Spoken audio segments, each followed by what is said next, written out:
Have you ever been in that situation where you just feel completely lost?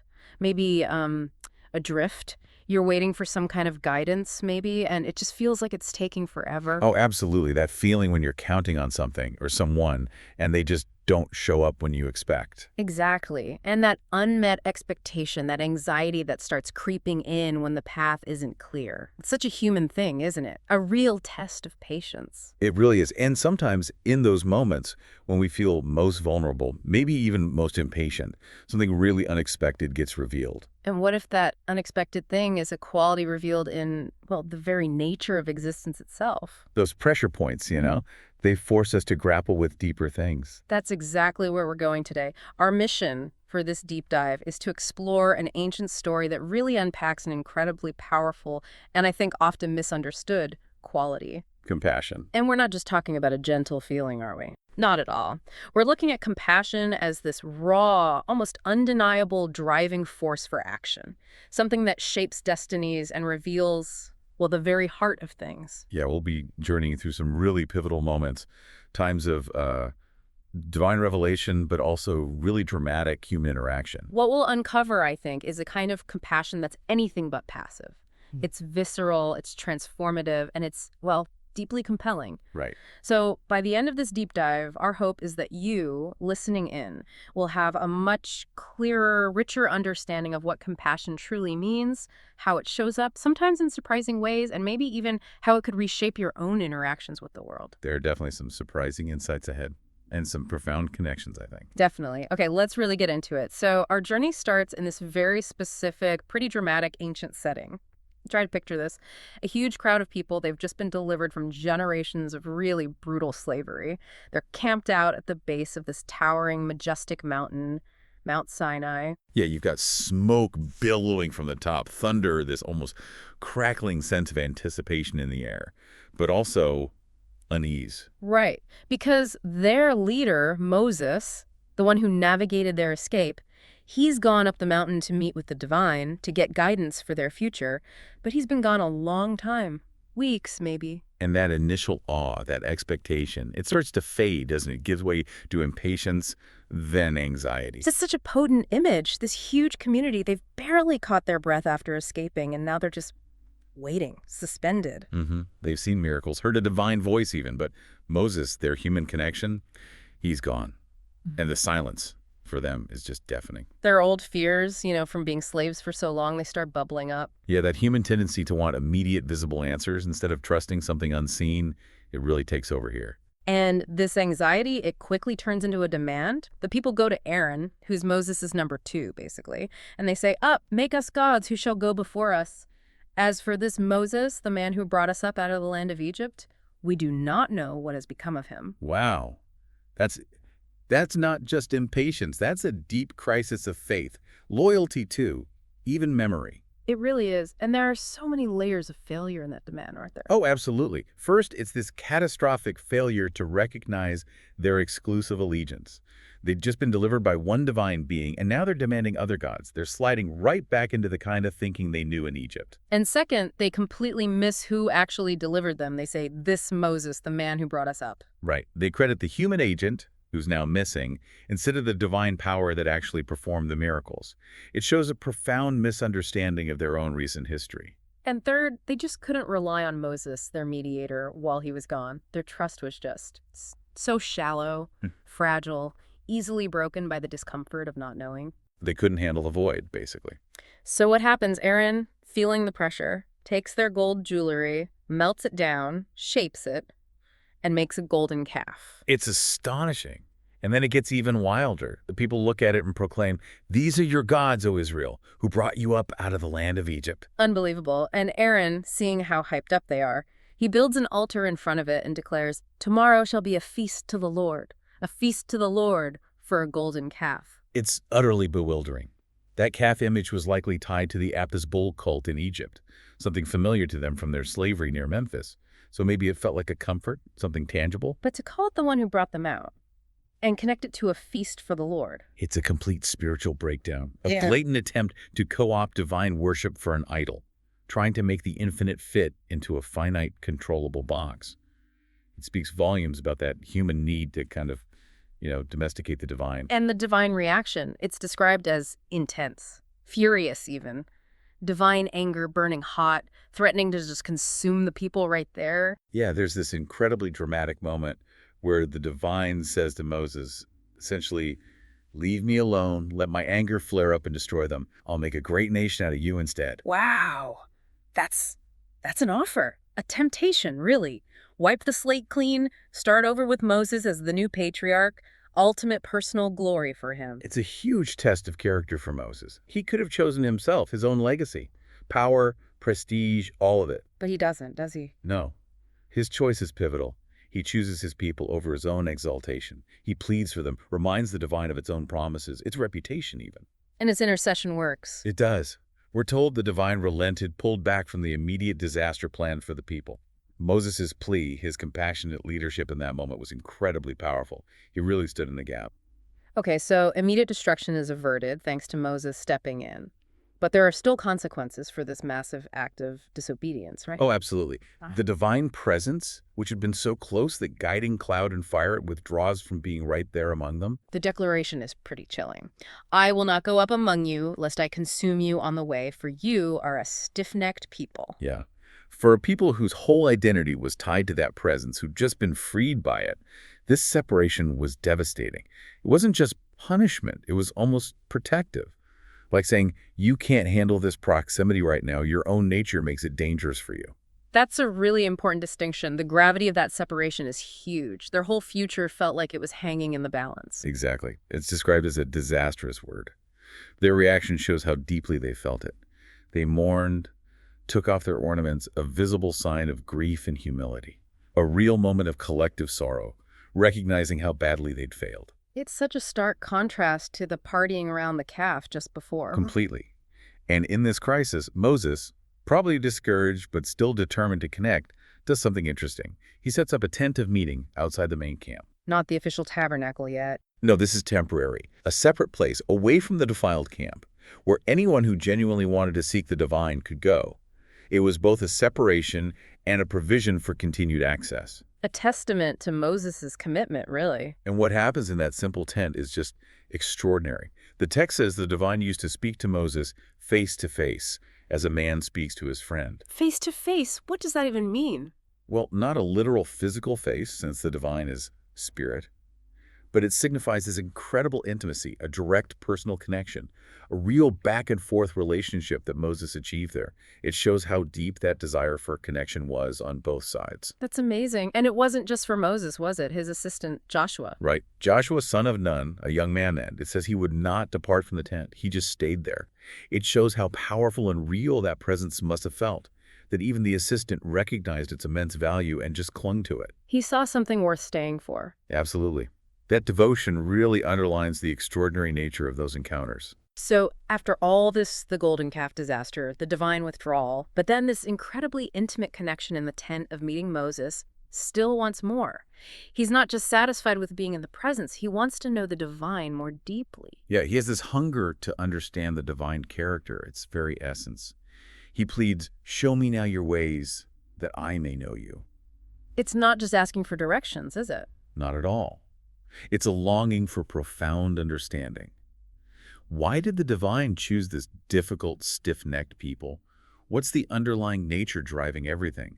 He wants to align his leadership with the divine heart, especially facing the huge challenge ahead. And then he makes this incredibly bold request. Just comes right out with it. Please show me your glory. Talk about audacious. He's asking for the full revelation, the complete self-disclosure of the divine person.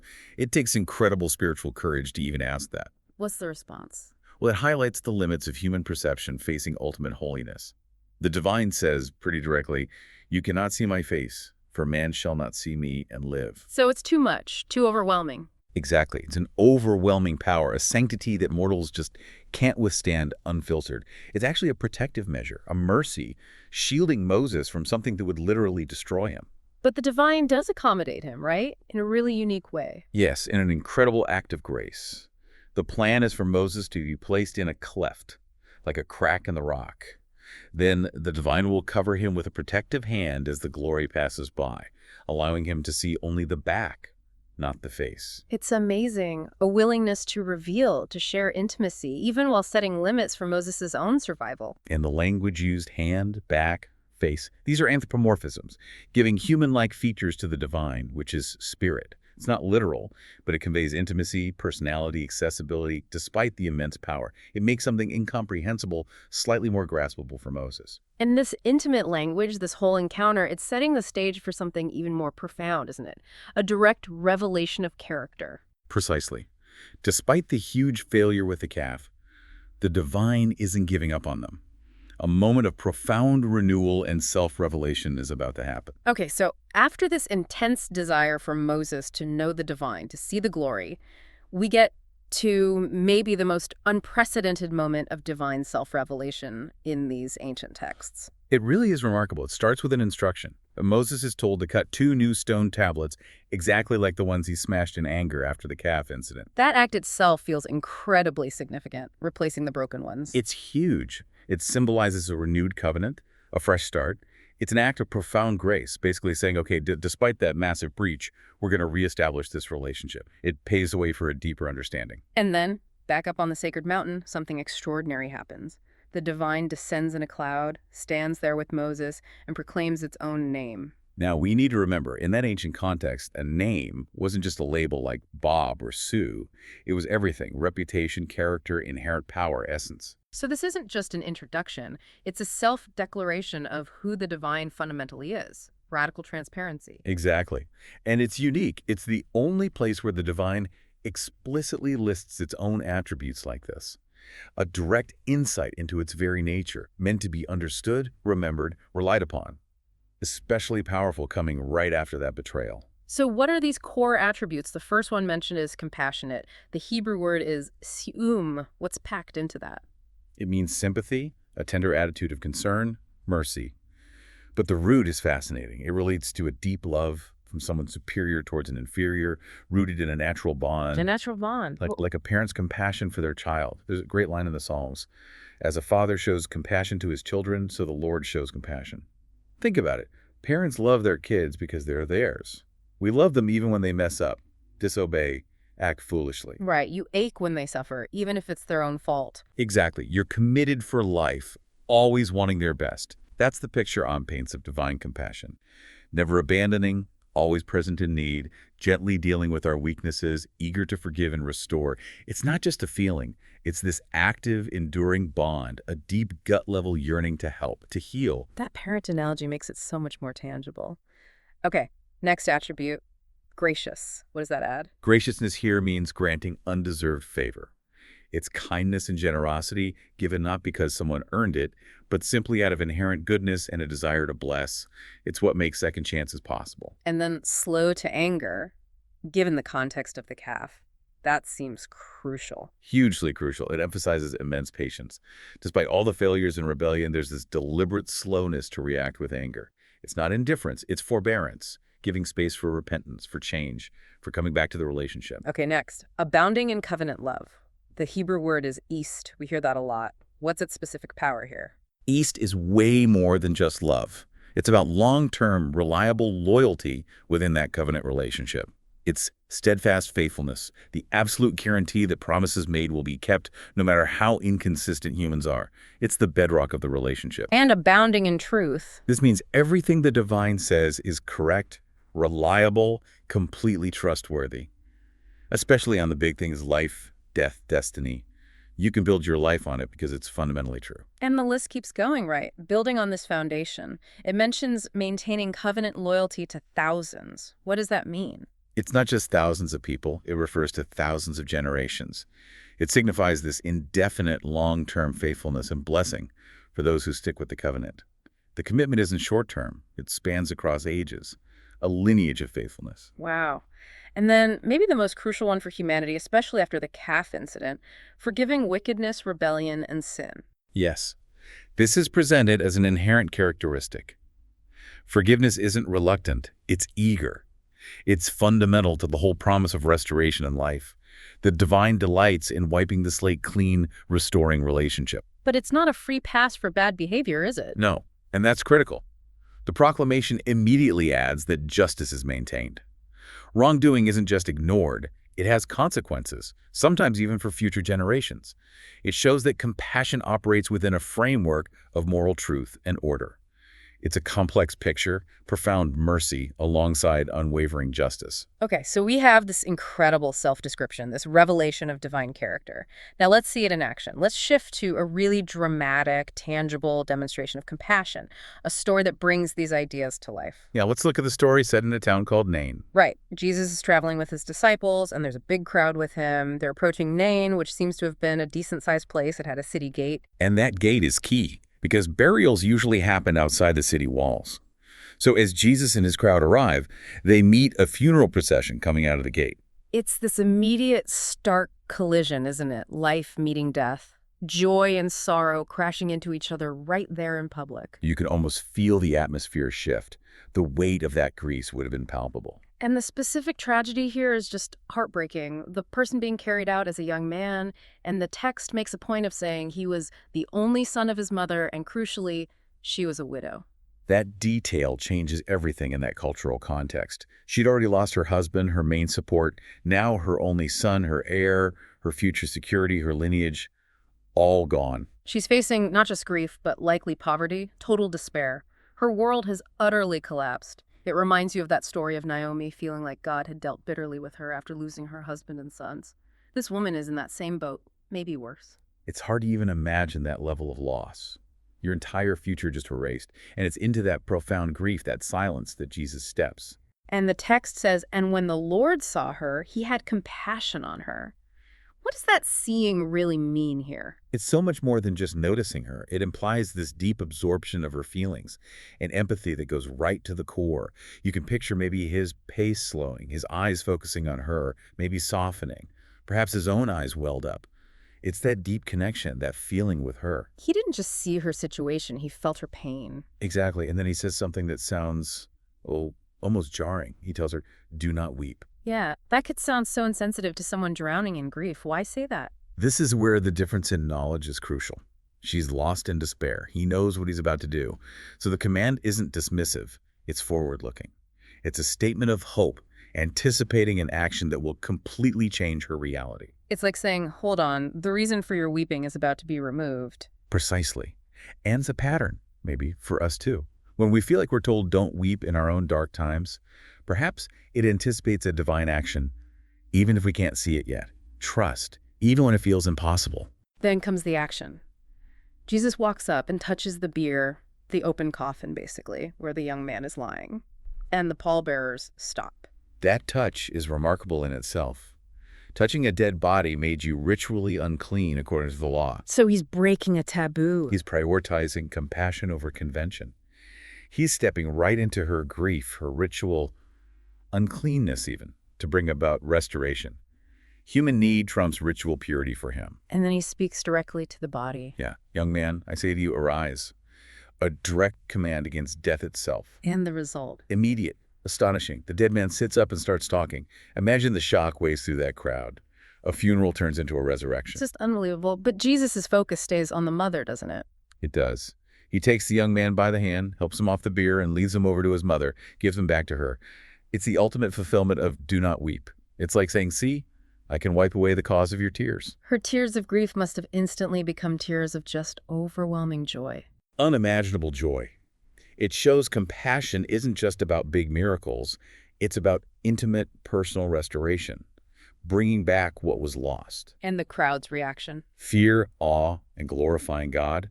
They recognize something huge had happened. A great prophet has arisen among us, and God has visited his people. News of this spread like wildfire. It was seen as a major divine intervention. This story is such a powerful picture of compassion driving action. It really is. And to get even deeper into the nature of this compassion, we need to look at the specific language used in the original Greek texts. Okay. The most common verb for this kind of divine compassion, especially in the New Testament narratives, is splagchnizomai. It appears about 12 times. Splagchnizomai sounds technical. Well, its origin is anything but.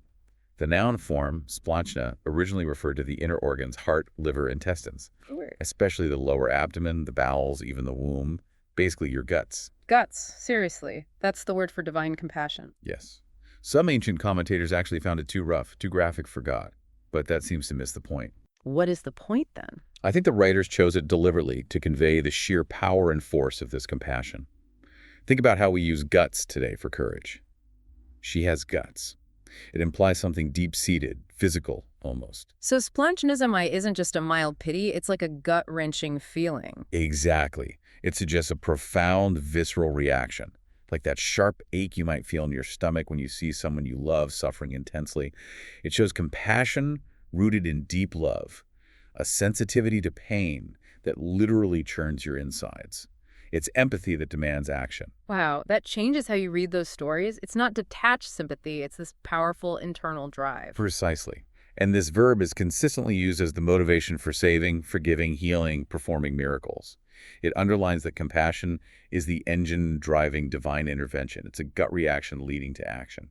So, this incredible story at Nain, fueled by this deep, visceral splagchnizomai compassion, isn't just a standalone event. You mentioned it connects to a larger pattern, right? Echoing older stories. Absolutely. Yeah. Nain itself, as we said, was a significant town. And the writers, particularly Luke, who records this story, seem to intentionally link it to the ministries of the great prophets Elijah and Elisha. These aren't just random similarities, they're literary connections meant to show Jesus fulfilling and even surpassing those earlier prophetic acts. Okay, so let's unpack those connections. How does it link to Elisha? Well, there's Elisha's miracle at Shunem. Geographically, both Shunem and Nain are on the slopes of the hill of Moreh. Elisha had raised the only son of a Shunammite woman there after the boy died suddenly. That memory of divine power acting in that very region would have been strong. So the location itself carries meaning. It seems likely. It creates an expectation, perhaps, a sense that this is ground where God has acted powerfully before. And the connection to Elijah, that seems even more direct. It really is. Elijah raised a widow's only son in a place called Zarephath. Significantly, Zarephath was outside Israelite territory in Phoenicia. So that already hints at a compassion that goes beyond borders. Exactly. It foreshadows a broader scope, an inclusion that we see clearly in Jesus' ministry too. But the parallels between Nain and Zarephath are striking. How so? Both Elijah and Jesus encounter a widow in deep distress. Both involve the death of her only son. Both prophets feel compassion for her plight. Both raise the son back to life. And Luke's description of Jesus giving the son back to his mother, he gave him to his mother, uses almost the exact same phrasing as the ancient Greek translation of the Elijah story. Wow, that's a direct literary echo. It's almost certainly intentional, and in both cases, the prophet is recognized as an agent of God. The crowd at Nain says, "A great prophet has arisen." Just like people recognize God's power through Elijah, it powerfully frames Jesus as the ultimate fulfillment of that prophetic hope. He's not just another prophet. He's embodying that divine compassion and power in its fullest form. So these stories, these echoes, they aren't just interesting historical footnotes. They reveal this consistent pattern, don't they? This look, feel, act principle you mentioned. Exactly. Nain is the perfect example. Jesus looked, saw the widow, had compassion, that's splagchnizomai, and acted, told her not to weep, touched the bier, raised her son. It's a recurring divine model. It shows compassion isn't passive. It moves from seeing to feeling deeply to decisive action. Right. And we see this pattern repeated again and again. Think about the parable of the Good Samaritan. Okay, yeah. The Samaritan looked at the man beaten by robbers. Then he felt compassion, unlike the priest and Levite who passed by. And then he acted, bandaged wounds, transported him, paid for his care. Look, feel, act. Precisely. Or the prodigal son. The father saw his son coming home while he was still far off, felt compassion, and acted, ran to him, embraced him, kissed him, threw a party, restored him completely, even before the son finished his apology. Proactive compassion. It applies to crowds too, not just individuals. Definitely. Jesus often saw the crowds as harassed and helpless, like sheep without a shepherd. He felt compassion for their lostness, their needs. And then he acted teaching them, healing them, feeding thousands of them when they were hungry. Mass compassion leading to mass action. And individual healings follow this too. Time after time. He sees two blind men, feels pity, splagchnizomai again in some accounts, and acts by touching their eyes. He encounters a leper, is moved with pity, stretches out his hand, touching the untouchable, and acts to make him clean. The pattern is remarkably consistent. Seeing leads to feeling, which compels to action. It shows a divine character that is deeply engaged, profoundly moved by suffering, and actively working to heal and restore. Wow. Okay, so we've really journeyed quite deep today. We started with that incredible divine self-description, compassionate, gracious, slow to anger, full of covenant love and truth, forgiving sin. And then we saw that character brought to life so vividly in the story of the widow's son at Nain, driven by that visceral gut-level compassion that's splagchnizomai. And we've seen how this isn't just a one-off. This look, feel, act pattern is this recurring, powerful model for how compassion works. It's not just a gentle feeling, it's an impetus, a force that moves from seeing suffering to feeling it deeply, and then, crucially, to decisive transformative action. Absolutely. And this pattern, this look, feel, act, it isn't just some ancient historical observation. It feels like an enduring blueprint, a divine model for empathy and engagement that's just as relevant for us today. It really shows that true compassion changes things, not just for the person receiving it, but also for the one embodying it. It connects us to something fundamental. It really does. So here's something to maybe take away and think about. As you go about your day, your week, think about the people around you. All around us, there really are grieving souls, mourning losses of all kinds, not just death. There are people feeling rejected, invisible, worthless, people who've been betrayed and are scared to trust, people struggling with deep depression where hope feels impossible. They're everywhere, often hidden in plain sight. So what might shift? In your world and in theirs, if you consciously tried to live out this pattern we've explored, starting tonight maybe, will you make an effort to truly look, to really see the pain or need? Will you allow yourself to feel it, to let empathy move you, maybe even uncomfortably? And then, compelled by that deeper sense of care, will you choose to act? Yeah. Even in a small way. Imagine the ripple effect. If that kind of act of compassion became, well, your guiding passion, transforming moments, relationships, maybe even communities. Something profound to consider.